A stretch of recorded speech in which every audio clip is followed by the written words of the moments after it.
बिस्मिल्लाहिर्रहमानिर्रहीम। बोलते कालम के साथ मैं आमिर जहान। और भारत खुद अपनी तरफ जंग को ला रहा है। जी हाँ, ईरानी मिसाइल जो हैं वो भारत की तरफ भी बरसने को तैयार हैं और वहाँ पर बरसेंगे। ये किसी की गलत फहमी है कि भारत तक जो है ईरानी मिसाइल नहीं पहुँच सकते हैं। ईरान ने पूरी ताकत के साथ तमाम उन मुल्कों को निशाना बनाने का ऐलान कर रखा है जो अमेरिका को सपोर्ट फराहम करेंगे। ये मैं इसलिए कह रहा हूँ कि कल एक साबिक मुशीर दिफा अमेरिका डगलस ग्रोवर ने एक बयान जारी किया था और एक उनका टीवी इंटरव्यू था जिसमें उन्होंने कहा था कि भारत 2016 में हमारे साथ एक माहदे में है कि किसी भी जंग की सूरत में वो हमें लॉजिस्टिक सपोर्ट फराहम करेगा और हमारे जहाज़ों के लिए रसद का जो है मामला वो देखेगा। और इसके अलावा वो उसके जो बहरी इलाके हैं उनको हम जंग के लिए इस्तेमाल कर सकते हैं। यानी वहाँ से अमेरिका जो है ईरान पर हमला आवर भी हो सकता है।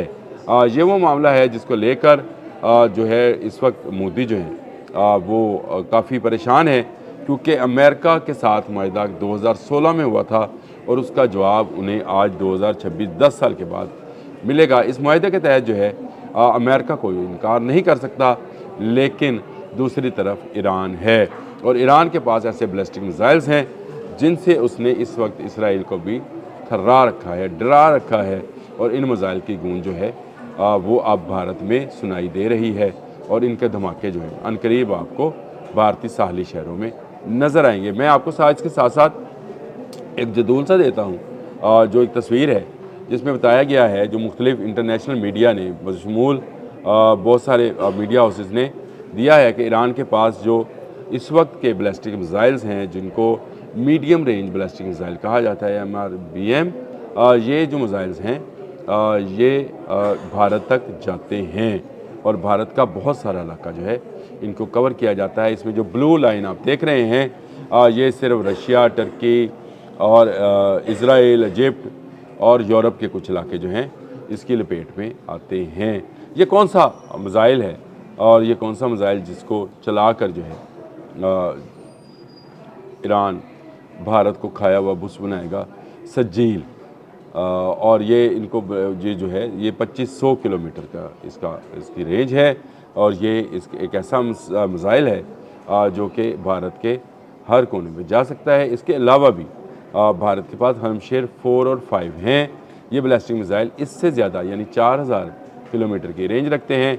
ये भी अगर गिरे तो भारत की तहस नहस कर देंगे।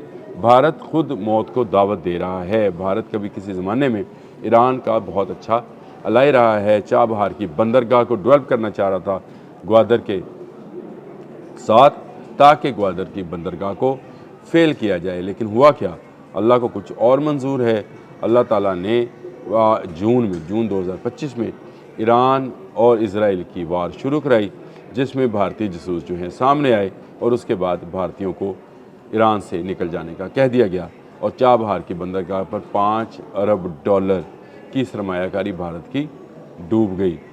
उसके बाद अब ये माहिदा सामने आ गया कि ये माहिदा है जिसके तहत अमेरिका को जो है अब ऐसे फ़ौजी अड्डे और ऐसी बेसिस चाहिए जो वो पूरी दुनिया से मांग रहा है। कहीं स्पेन से बात कर रहा है, कहीं वो यूरोप से बात करता है, कहीं वो बरतानिया से मिन्नत कर रहा है कि वो ईरान के ख़िलाफ़ उनकी सरजमीन को इस्तेमाल करना चाहता है। ये वो मामला है जिसको लेकर आज इंडियन मीडिया समेत बहुत सारे मीडिया हाउसेस जो हैं इसको ज़ेर बहस ला रहे हैं कि क्या भारत जो है अमेरिका को बुलाकर ईरान को जंग की दावत दे रहा है। ईरान अपने मिसाइल भारत की तरफ करेगा और चला देगा जिस तरह उसने खलीजी ममालिक की तरफ चलाए। खलीजी ममालिक ये कहते हैं कि ये उन पर हमला है, लेकिन ईरान का मौक़िफ़ आज के दिन भी यही है। अब्बास अराग़ची के मुताबिक उन्होंने किसी खलीजी मुल्क पर हमला नहीं किया। हाँ, अमरीकी तनसीबात जो हैं जहाँ जहाँ हैं और जहाँ जहाँ से उसके ख़िलाफ़ कार्रवाई होगी उसके ख़िलाफ़ वो कार्रवाई करेंगे। आज कतर के वज़ीर आज़म ने भी ये कहा कि नहीं, कतर पर हमला हुआ है, ये अमरीकी तनसीब जो है कतर में मौजूद है। लेकिन मेरे ख़्याल से ये भी एक गलत बयानिया है क्योंकि कतर में मौजूद अमरीकी तनसीब जो है ये अल अदीद एयर बेस के बारे में बात हो रही है जिसको तबाह किया गया है, जिसके बारे में कहा गया था कि इसको तबाह नहीं किया गया, लेकिन उसकी सैटेलाइट पिक्चर्स के हवाले से मैंने कल एक व्लॉग किया था और मैंने इस पर तफसीलन बात की थी। उसके बाद से ये जो है बंद है ये एयरबेस اور اب یہ کہا جا رہا ہے کہ ایران نے حملہ کیا ہے۔ ایک تیسرا خط جو ہے قطری وزیر اعظم نے اقوام متحدہ میں لکھ دیا ہے تاکہ یہ جو حملہ ہے اس کو یہ گردانا جائے کہ یہ قطر کی سالمیت اور خود مختاری پہ حملہ ہے، حالانکہ ایسا نہیں ہے۔ ایران نے جہاں جہاں حملہ کیا ہے وہاں وہاں امریکی تنصیبات موجود ہیں، جہاں جہاں آئل ڈپو سے اس کے جہازوں کو آئل فراہم کیا جا رہا ہے وہاں وہاں وہ حملہ کر رہا ہے۔ تو یہ بیانیہ غلط ہے کہ وہ قطری عوام پر یا کسی خلیجی دوسرے ملک کے عوام، بحرین کہہ لیں، عمان کہہ لیں، عراق کہہ لیں، ان پر حملہ کر رہا ہے۔ چلتے چلتے ایک خبر اور بھی آپ کو دے دوں، تازہ ترین ہے، ابھی آئی ہے کہ تمام عراق کی بجلی بند ہے۔ کیوں؟ کچھ پتہ نہیں ہے۔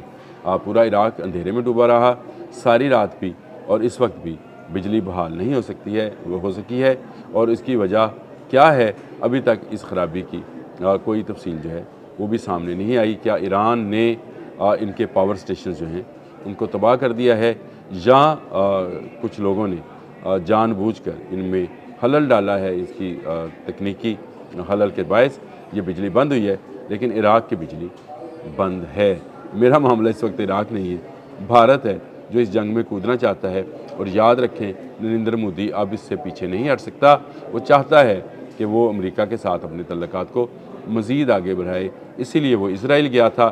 ٹھیک اس حملے سے پہلے ایک دن پہلے وہ اسرائیل سے واپس آیا، اور اگلے دن جو ہے اسرائیل ایران پر ٹوٹ پڑا۔ اسرائیل میں جا کر مودی نے کون سی سازش کی اور کون سے نقشے یا ثبوت جو ہیں وہ نیتن یاہو کو دیے، جس سے نیتن یاہو بہت خوش تھے، ان کو اپنی پارلیمنٹ میں لے کر گئے، اور جہاں مودی نے کہا کہ وہ تو اسرائیل کے درینہ دوست ہیں، اور جس دن اسرائیل کو جو ہے تسلیم کیا گیا تھا، اس دن انہوں نے بھارت نے تسلیم کیا تھا، اس دن ان کی پیدائش ہوئی تھی۔ تو یہ لنک کر کے انہوں نے ایران کو اپنی طرف جو ہے متوجہ کیا، اور اب یہ معاہدہ جو ہے جو ڈگلس گروورز نے جس کو ریویل کیا ہے کہ ایک معاہدے کے تحت وہ پابند ہے امریکہ کو اپنے فوجی اڈے ایران کے خلاف استعمال کرنے کے لیے دینے کے لیے، اور اگر یہ ایسا ہوا تو اگلے آنے والے چند روز میں آپ دیکھیں گے سجیل اور ہمشیر 4 جو ہیں وہ بھارت کی طرف پرواز کریں گے، اور ان بیلسٹک میزائلز کو روکنے کا بھارت کے پاس کوئی نظام موجود نہیں ہے۔ یہ ماک 12 اور ماک 10 کی سپیڈ سے، یعنی آواز سے 10 اور 12 گنا رفتار کے ساتھ ٹکرائیں گے، اور ٹکرانے کے بعد یہ تہس نہس کر دیں گے۔ ویسے ایک میزائل اور بھی ہے شہاب 3، لیکن اس پر میں پھر بات کروں گا۔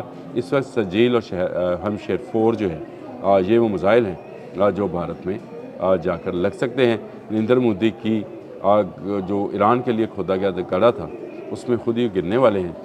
وہ ایران کو اپنا دوست سمجھتے رہے، ایرانی ان کو اپنا دوست سمجھتے رہے، لیکن یہ ان کی پیٹھ میں چھرا گھونپتے رہے، اور یہ چھرا گھونپنے کا سلسلہ آج کے دن بھی جاری ہے۔ اب تک کے لیے اتنا ہی۔